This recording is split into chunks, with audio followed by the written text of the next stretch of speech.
هو الحبيب الذي ترجى شفاعته لكل حول من الأحوال مقتحم يا رب بالمصطفى بلغ مقاصدنا واغفر لنا ما مضى يا واسع الكرم۔ حضرت امام بخاری رحمۃ اللہ تعالی علیہ نے سیدنا عبداللہ ابن مسعود رضی اللہ تعالی عنہ سے ایک حدیث پاک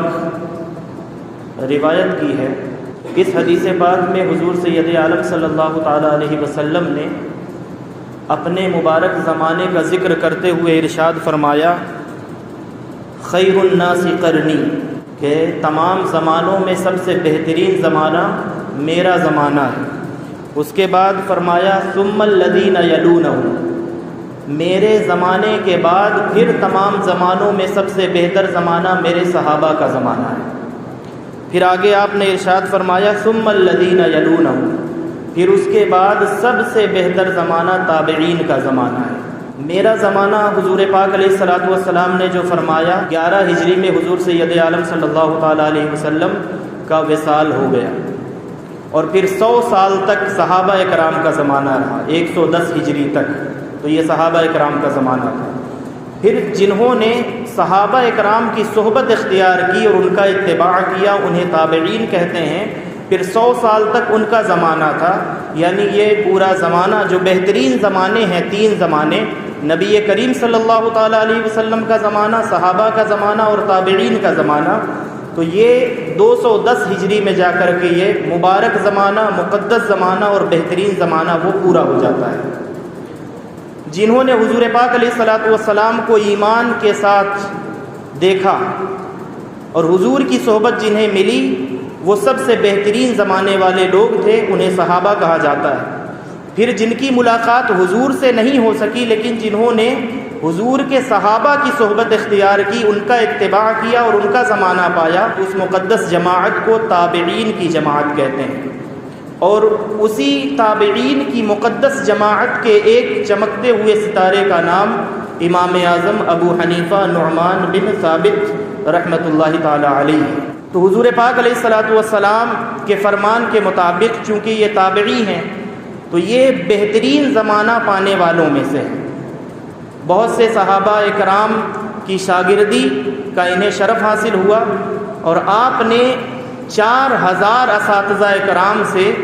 علوم اور فنون سیکھنے کے لیے ان کے سامنے زانوِ تلمس طے کیا۔ ان کا تعلق تھا کوفہ سے، یعنی ان کی ولادت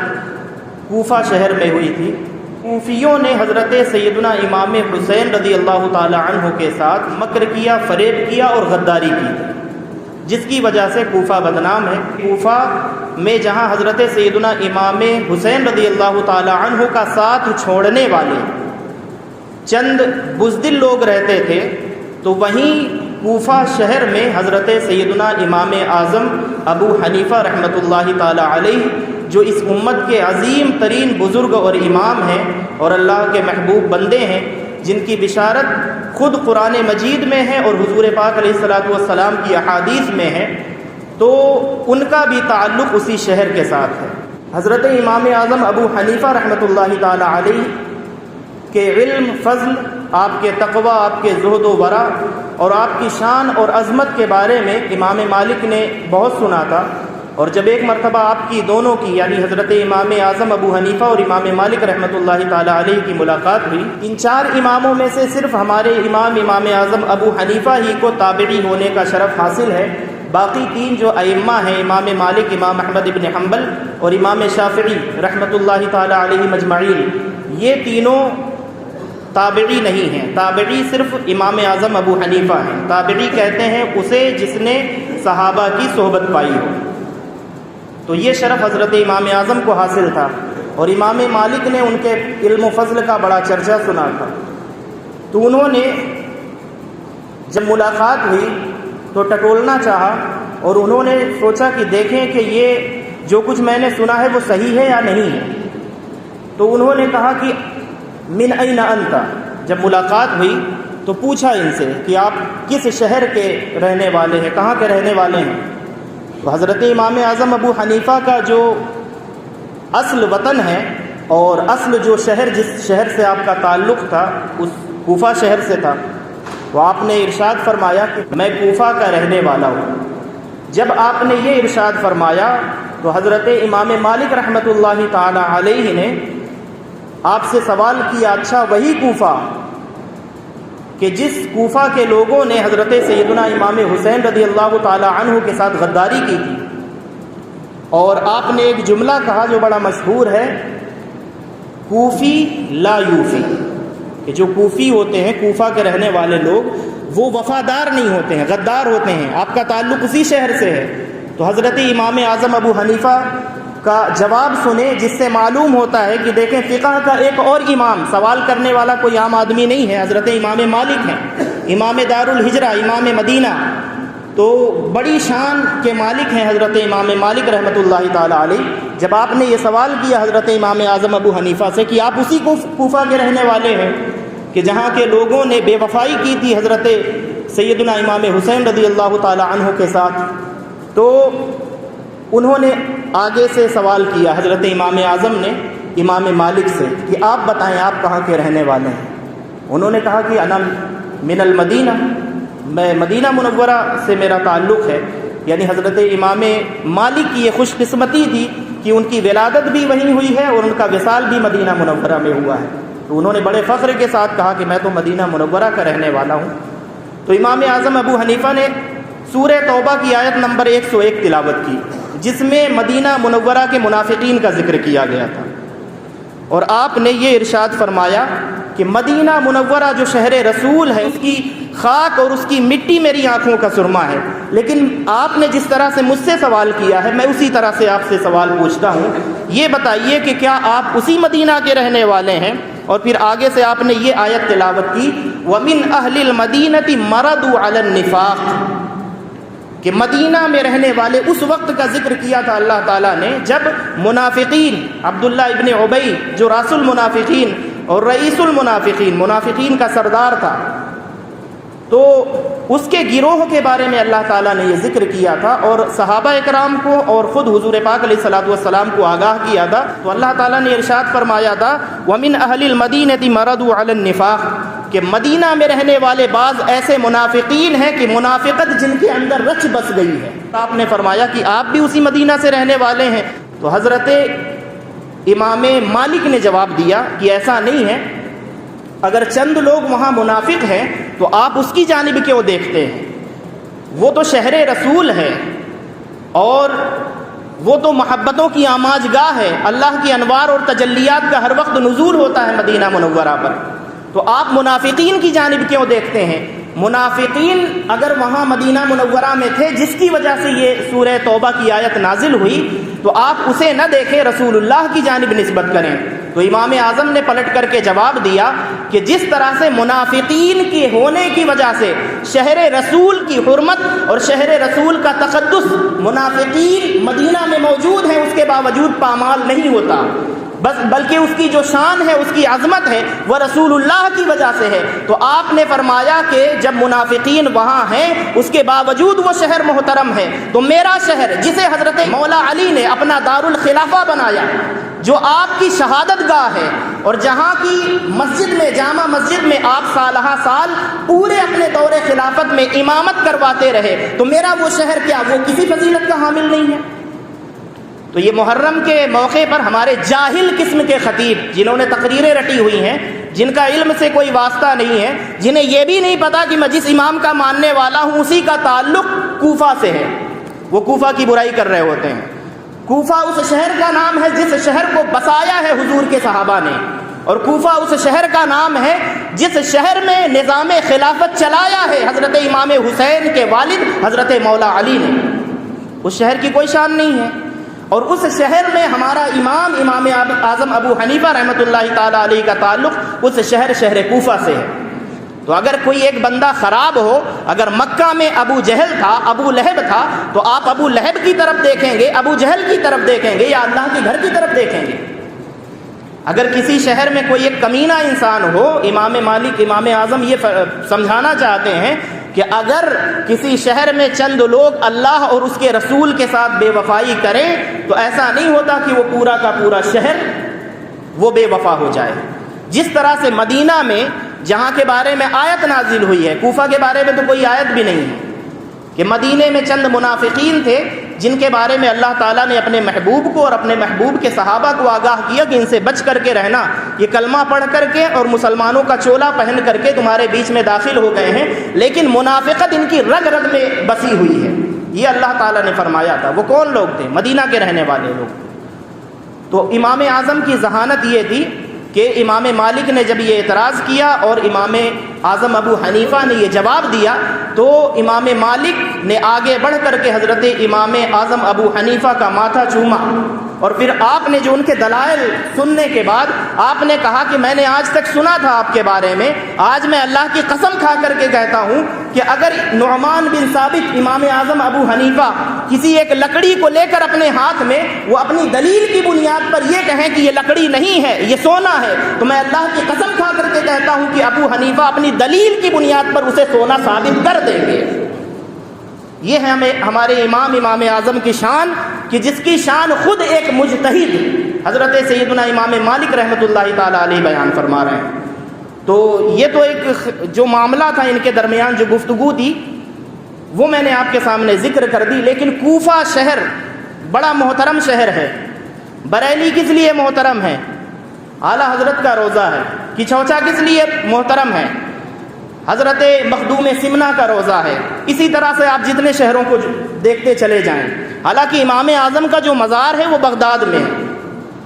تو امام اعظم ابو حنیفہ رحمۃ اللہ تعالی علیہ کا تعلق کوفہ شہر سے ہے۔ اگر کوفہ شہر کے خلاف اگر کسی کو بکواس کرتے ہوئے سنیں، کسی مولوی، کسی خطیب، کسی عالم کو، تو کم سے کم اسے کہیں کہ اپنی زبان سنبھال، اس شہر کا تعلق ہمارے آقا ہمارے امام سیدنا امام اعظم ابو حنیفہ رحمۃ اللہ تعالی علیہ کے ساتھ ہے۔ تو اس شہر کے ساتھ بکواس نہ کر، اس کا نام لے کر اگر کوئی بریلی کا نام لے کر کے بکواس کرنا چاہے، کچھوچا کا نام لے کر کے بکواس کرنا چاہے،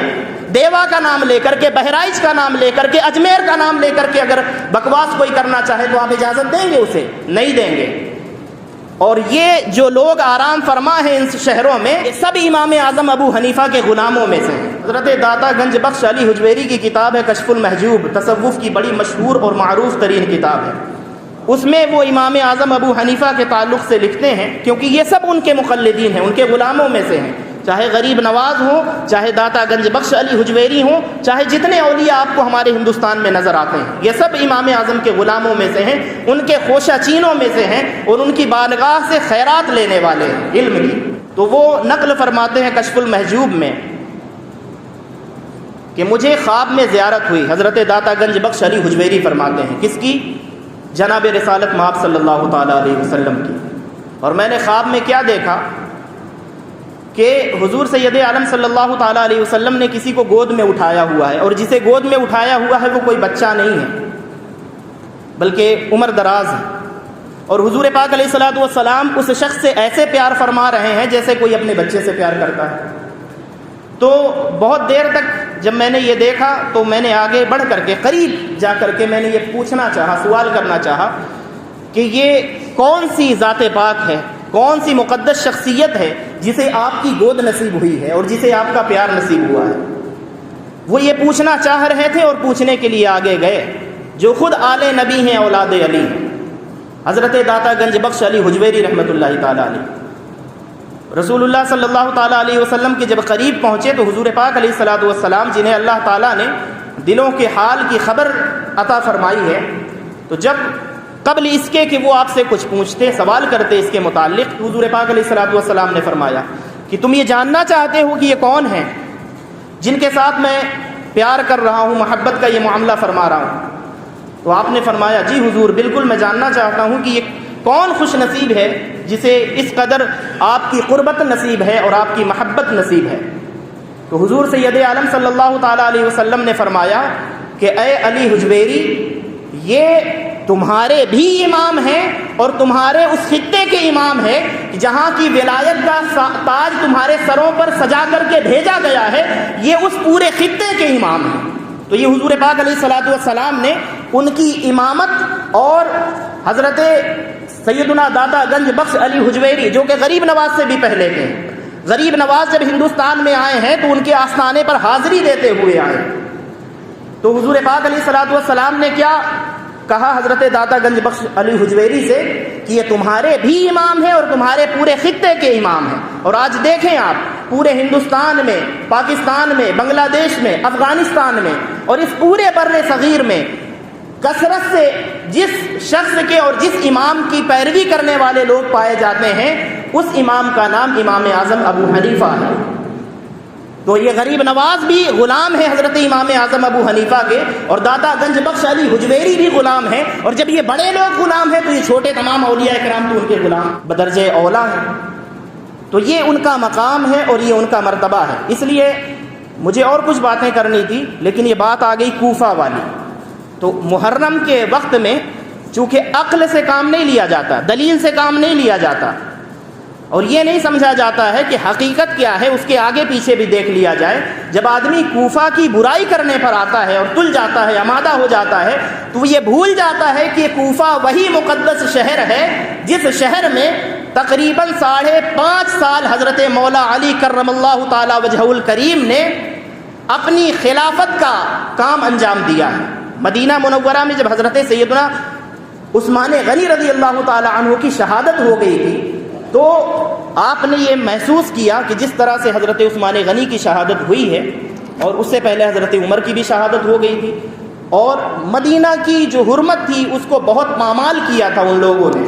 تو آپ نے یہ محسوس کیا حضرت مولا علی نے کہ کہیں دوبارہ ایسا کوئی واقعہ نہ ہو، اس لیے میں خلافت کو اٹھا کر کے یہاں سے مدینہ سے باہر لے کر کے جاتا ہوں، تاکہ اگر کبھی کوئی معاملہ ہو، کوئی جنگ ہو، کوئی لڑائی ہو اور خلیفہ کی جانب کوئی آئے، کوئی حملہ کرنا چاہے، تو وہ مدینہ منورہ کی جو حرمت ہے، اس کا جو تقدس ہے، وہ پامال نہ ہونے پائے. اور قربان جائیں کہ آپ نے جس شہر کا انتخاب فرمایا حضرت مولا علی نے، بہت سے شہر تھے، مصر کا انتخاب کر لیتے، عراق کا، شام کا، کسی اور کا انتخاب کر لیتے، لیکن اس شہر کا جس کا انتخاب حضرت مولا علی نے کیا تھا وہ شہر کوفہ تھا. تو جس شہر کا انتخاب حضرت مولا علی نے کیا ہو اور 5.5 سال جہاں آپ نے خلافت کے فرائض انجام دیے ہوں، جس شہر نے قدم چومے ہوں حضرت مولا علی کے، حضرت امام حسن کے، حضرت امام حسین کے، پھر 6 مہینہ حضرت سیدنا امام حسن نے خلافت کا کام انجام دیا ہو، بعد میں وہاں کے چند لوگوں نے یزید سے اور یزید کے چیلوں سے مل کر کے اگر امام حسین کے ساتھ غداری کی تو وہ شہر تو بدنام نہیں ہونا چاہیے. وہ لوگ جہنمی ہیں، وہ لوگ لعنتی ہیں جنہوں نے غداری کی سبط پیغمبر کے ساتھ اور جنہوں نے حضرت سیدنا امام حسین کا ساتھ چھوڑ دیا، وہ لعنتی ہیں، وہ ملعون ہیں. لیکن وہ شہر مقدس ہے حضرت علی کی نسبت سے، حضرت امام حسن و حسین کی نسبت سے، اور ہمارے امام اعظم ابو حنیفہ کی نسبت سے. اس چیز کی اجازت کسی کو نہیں ہونا چاہیے. اگر کوئی ایسی غلطی کرتا ہے، بھلے وہ خطیب ہو، عالم ہو، امام ہو، لیکن آپ کا یہ کام ہے کہ اسے بعد میں اس سے ضرور پوچھیں کہ یہ کس شہر کے بارے میں آپ نے اس طرح کی ہرزہ سرائی کی ہے. تو وہ شہر مقدس کوفہ حضرت سیدنا امام اعظم ابو حنیفہ کا مقدس شہر ہے، اور اس شہر سے بھی ہمیں پیار ہے اس لیے کہ وہاں ہمارے امام اعظم ابو حنیفہ کا مسکن تھا. یہ الگ بات ہے کہ اب آپ کا جو وصال ہوا ہے وہ بغداد میں آ کر کے ہوا ہے، اور بغداد میں آپ کا روضہ پر انوار ہے. جن حضرات کو بغداد جانے کی سعادت نصیب ہوتی ہے تو وہ سیدنا غوث اعظم رحمۃ اللہ تعالیٰ علیہ کے ساتھ ساتھ سیدنا امام اعظم کے آستانے پر بھی ضرور حاضر ہوں. اللہ رب العزت کی بارگاہ میں یہ دعا ہے کہ اپنے پیارے حبیب علیہ الصلوۃ والسلام کے ان تمام محبوبین کا ادب اور احترام کرتے ہوئے ہم سب کو زندگی گزارنے کی توفیق عطا فرمائے. وما توفیق الا باللہ، وآخر دعوانا الحمد للہ رب العالمین.